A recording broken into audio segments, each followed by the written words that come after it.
Baik, Assalamualaikum warahmatullahi wabarakatuh. Sebelumnya, perkenalkan nama saya Danes Deva Redina dengan NIM 225150607111101. Di sini saya akan mempresentasikan tugas akhir dari mata kuliah Metodologi Penelitian dan Penulisan Ilmiah dengan judul Efektivitas Pembelajaran Berbasis Industri dalam Pendidikan Teknologi Informasi dengan Metode Kualitatif. Nah, di sini yang akan saya bahas, yang pertama ada pendahuluan, kemudian yang kedua adalah landasan kepustakaan, kemudian ada metodologi. Nah, yang pertama untuk pendahuluan, untuk latar belakangnya.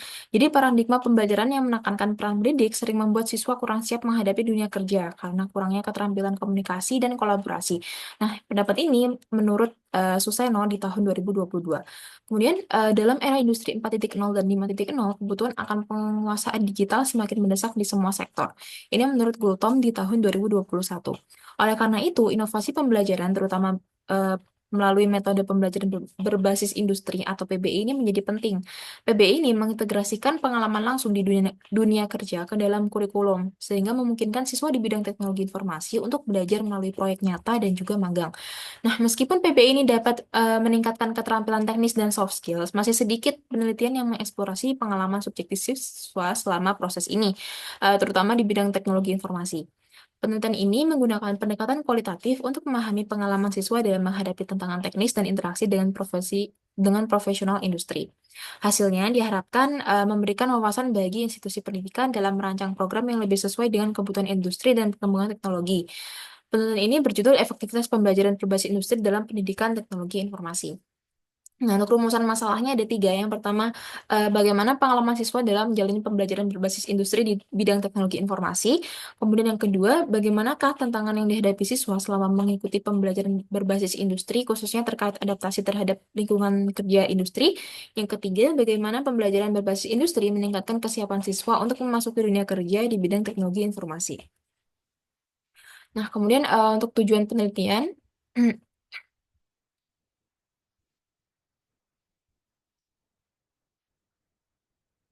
jadi, untuk tujuan penelitian, untuk mengeksplorasi dan menganalisis pengalaman siswa dalam menjalani pembelajaran berbasis industri di bidang teknologi informasi. Yang kedua, mengidentifikasi dan menganalisis tantangan yang dihadapi siswa selama mengikuti pembelajaran berbasis industri, khususnya terkait adaptasi terhadap lingkungan kerja industri. Yang ketiga, menganalisis dampak pembelajaran berbasis industri dalam meningkatkan kesiapan siswa untuk memasuki dunia kerja di bidang teknologi informasi. Kemudian untuk manfaat penelitian yang pertama, jadi untuk manfaat penelitian ini ada tiga, yaitu untuk institusi pendidikan, kemudian siswa, dan juga untuk industri. Yang pertama, bagi institusi pendidikan, penelitian ini tuh memberikan wawasan dalam merancang program pembelajaran berbasis industri yang efektif dan relevan dengan kebutuhan dunia kerja di teknologi informasi. Ini juga membantu menyesuaikan kurikulum untuk meningkatkan keterampilan praktis siswa. Kemudian yang kedua, bagi siswa, penelitian ini menjadi panduan untuk mempersiapkan diri menghadapi tantangan dalam pembelajaran berbasis industri dan memaksimalkan pengembangan keterampilan teknis dan soft skills. Yang ketiga, bagi industri, hasil penelitian membantu perusahaan memahami kebutuhan siswa dan tantangan yang dihadapi, sehingga dapat memberikan dukungan yang lebih baik dalam pengembangan keterampilan sesuai standar kerja. Nah, kemudian ada landasan kepustakaan. Yang pertama, saya bahas isi landasan kepustakaan. Jadi bab ini membahas teori-teori yang mendasari penelitian tentang efektivitas pembelajaran berbasis industri atau PBI terhadap kesiapan kerja siswa dalam teknologi informasi. PBI ini mengintegrasikan pengalaman kerja langsung ke dalam kurikulum untuk menyelaraskan pendidikan dengan kebutuhan industri. Tantangan yang dihadapi siswa selama PBI seperti adaptasi lingkungan kerja dan tekanan untuk memenuhi ekspektasi industri juga dibahas. Dampak positif PBI terhadap kepercayaan diri dan kompetensi siswa dalam dunia kerja di era revolusi industri 4.0 juga dijelaskan. Nah, kita bahas ringkasan dan sintesis. Jadi penelitian terdahulu yang relevan disajikan seperti di bawah ini. Yang pertama ada Suseno di tahun 2020. Jadi yang berjudul Efektivitas Model Pembelajaran Berbasis Proyek yang Meningkatkan Aktivitas dan Kemampuan Mahasiswa. Kemudian yang kedua penelitian dari Firmadani di tahun 2020 dengan judul Media Pembelajaran Berbasis Teknologi yang Meningkatkan Motivasi Siswa. Kemudian yang ketiga adalah penelitian dari Kusniah dan Hakim di tahun 2020 yaitu efektivitas pembelajaran daring yang menunjukkan peningkatan kemampuan mahasiswa. Selanjutnya untuk pembelajaran subbab 2.2 pembelajaran berbasis industri. Jadi PBI ini mengintegrasikan pengalaman industri ke dalam pembelajaran, memungkinkan siswa mengembangkan keterampilan praktis yang relevan dengan dunia kerja. PBI juga mengedepankan praktik langsung untuk meningkatkan kesiapan kerja siswa. Untuk tantangan dalam pembelajaran berbasis industri, yaitu siswa menghadapi berbagai tantangan, termasuk kesulitan dalam beradaptasi dengan lingkungan kerja dan tekanan untuk memenuhi ekspektasi industri. Kurangnya dukungan dari pihak industri juga menjadi kendala, sehingga penting untuk memperkuat kemitraan antara sekolah dan industri. Selanjutnya, dampak pembelajaran berbasis industri terhadap kesiapan kerja.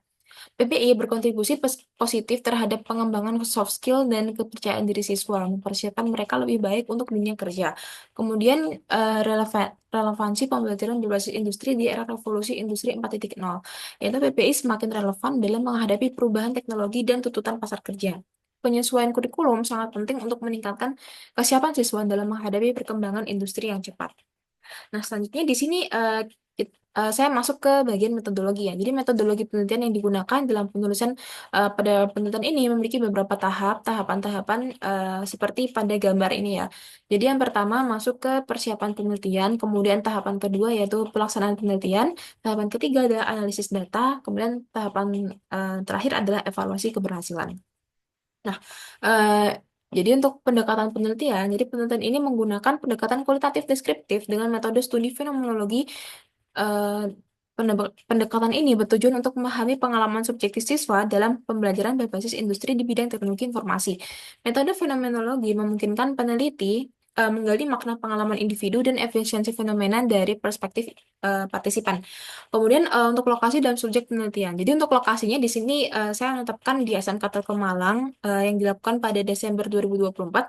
Kemudian untuk subjeknya sendiri yaitu siswa jurusan pengembangan JIM, rekayasa perangkat lunak, dan teknik komputer serta teknik komputer dan jaringan yang menjalani program pembelajaran berbasis industri.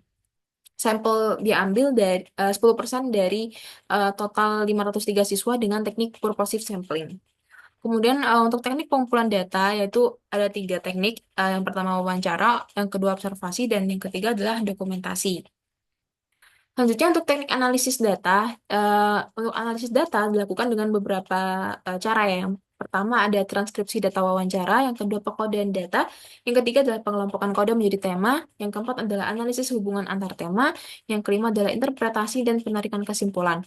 Kemudian untuk keabsahan data, demi memastikan keabsahan data, penelitian ini menggunakan yang pertama triangulasi sumber, yaitu menggunakan berbagai sumber data untuk mendapatkan realitas yang valid. Kemudian yang kedua adalah member checking, jadi meminta partisipan meninjau ringkasan temuan untuk umpan balik. Yang ketiga adalah peer debriefing. Jadi peer debriefing ini melibatkan peneliti lain untuk evaluasi hasil dan mengurangi bias. Kemudian yang keempat adalah audit trail, yaitu dengan dokumentasi sistematis setiap langkah penelitian untuk transparansi dan akuntabilitas. Nah, untuk etika penelitian, jadi penelitian ini memperhatikan beberapa etika ya, termasuk yang pertama adalah informed consent dari partisipan, yang kedua adalah kerahasiaan identitas, yang ketiga adalah penyimpanan data yang aman, yang keempat adalah hak partisipan untuk mengundurkan diri, yang kelima adalah pelaporan hasil secara akurat dan objektif. Kemudian untuk jadwal penelitian sendiri, yaitu dilakukan dalam periode 6 bulan yang terdiri dari persiapan dan perizinan ini dilakukan dalam 1 bulan. Kemudian untuk 3 bulan selanjutnya adalah pengumpulan data. Yang selanjutnya analisis data dilakukan selama durasi 1 bulan. Kemudian penulisan laporan dilakukan dalam kurun waktu 1 bulan. Baik, mungkin itu saja penjelasan atau presentasi dari saya. Mohon maaf apabila ada kesalahan kata. Sekian dari saya. Wassalamualaikum warahmatullahi wabarakatuh.